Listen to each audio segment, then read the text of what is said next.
دیکھیں نبی صلی اللہ علیہ وآلہ وسلم نے ایک حرب کے بارے میں فرمایا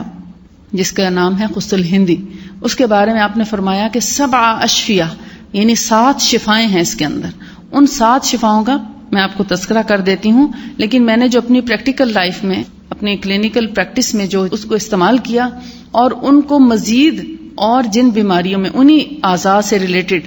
جن بیماریوں میں استعمال کر کے اس سے 100% یا 101% ریزلٹس لیے ہیں وہ بھی میں آپ کو انشاءاللہ بتاتی ہوں، تاکہ کیونکہ تجربات کی بنیاد پر جب بات کی جائے تو پھر انسان کو زیادہ اچھا سمجھ آتا ہے. لیکن اگر آپ کو صرف تھیوری بتاتے جائیں کہ یہ چیز مینشن ہے، اس کو لینا چاہیے، یہ نہیں پتا کہ کس طریقے سے لینا چاہیے اور کس بیماری میں کیسے لینا چاہیے، تو آپ اس سے بھرپور فائدہ نہیں اٹھا سکتے. میں سب سے پہلے قسط الہندی کی بات کروں گی کہ نبی صلی اللہ علیہ وآلہ وسلم نے فرمایا کہ ڈیٹاکسیفیکیشن کے لیے سب سے اچھی جو یعنی ایک ان کا لب لباب بتا رہی ہیں، ان کے الفاظ نہیں ہیں، حدیث کے الفاظ نہیں ہیں، یعنی جتنی میں نے اس سے متعلق حدیث پڑھی اس کا خلاصہ یہ ہے کہ جسم کے جو ہمارے میجر پارٹس ہیں، میجر پارٹس ہوتے ہیں دماغ، دل، جگر، گردے، پھیپھڑے، لنگز وغیرہ، ٹھیک ہے، ان اعضاء کی کارکردگی کو یہ بڑھاتی ہے. ان کے اندر جتنے غلیظ مادے ہوتے ہیں، ٹاکسنز ہوتے ہیں، ان کو نکالتی ہے. ان کے اندر خون کا دوران بڑھا دیتی ہے، پورے جسم میں دوران خون کو تیز کرتی ہے. اس کو کہتے ہیں blood circulation. Blood circulation improve ہوتی ہے اس کی وجہ سے، اور باڈی کو ڈیٹاکس کرتی ہے، بلڈ کلین کرتی ہے. میں سعودیہ میں کنگ سعود یونیورسٹی کے جو ان کا جو ریسرچ سینٹر ہے وہاں سے اس پر ریسرچ کروا رہی ہوں. کینسر پر بھی ہو رہی ہے اس کی ریسرچ اور جنرل ڈیزیزز پر بھی ہو رہی ہے. لیکن اس وقت تک جو ایک مین بات سامنے آئی ہے وہ یہ کہ یہ بہت بڑی اینٹی بیکٹیریل میڈیسن ہے، نیچرل، ہر قسم کے بیکٹیریا کو کل کرنے کی بہت اچھی صلاحیت رکھتی ہے. اس لیے جتنے بھی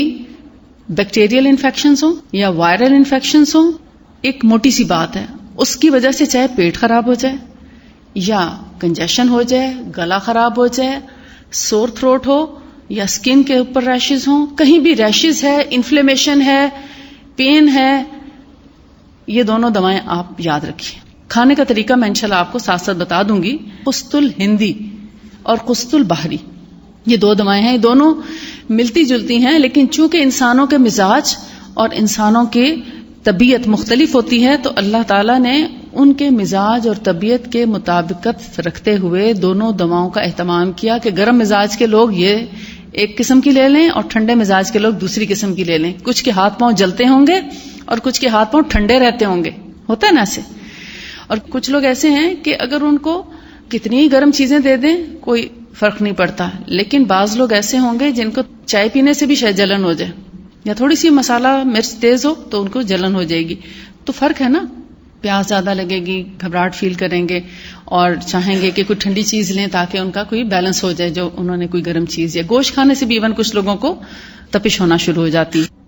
تو ان دونوں کا مزاج فرق ہے ایکچولی. یا آپ یہ بھی کہہ سکتے ہیں کہ سردی کے موسم میں ہندی زیادہ تر لی جائے اور گرمیوں کے موسم میں باہری زیادہ لے لی جائے، تو اس سے بھی آپ کو تھوڑا سہولت ہو جائے گی اس کے لینے میں. اب جیسے آج کل کسی وقت سردی کی لہر آ جاتی ہے اور کسی وقت جو ہے موسم تھوڑا سا گرم ہو جاتا ہے، تو جب ٹھنڈک کی وجہ سے کوئی تکلیف پہنچے، سردی کی وجہ سے دردیں ہو جائیں یا کہیں انفلیمیشن ہو جائے درد کے ساتھ، آپ نے جیسے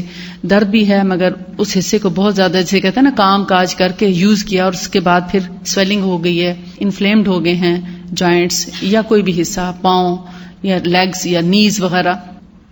تو وہ انفلیمیشن ہو یا درد ہو، ایسی صورت میں پھر ہندی کا استعمال کیا جائے. لیکن جب ریشز ہو جائیں، ریشز عموماً ہوتے ہیں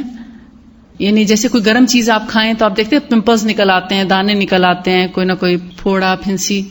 اور اسی طرح گرم چیز کھائیں تو منہ جل جاتا ہے اور سور ہو جاتا ہے. اسی طرح گلا بھی عموماً جیسے اکثر لوگوں کو تو سردی سے خراب ہوتا ہے لیکن بہت سے لوگوں کو گرمی سے بھی خراب ہوتا ہے. یعنی زیادہ گرمی ہو جائے، کوئی گرم چیز، چائے کا گرم گھونٹ پی لیا، سویل کر گئے ٹانسلز. گرمی کی وجہ سے اگر خراب ہوا ہے تو قسط البحری. یہ اگر آپ کو ان دونوں کا واضح پتہ چل جائے فرق، تو آپ گھر بیٹھے اپنا اور اپنے بچوں کا علاج کر سکتے ہیں ان تمام بیماریوں کے لیے.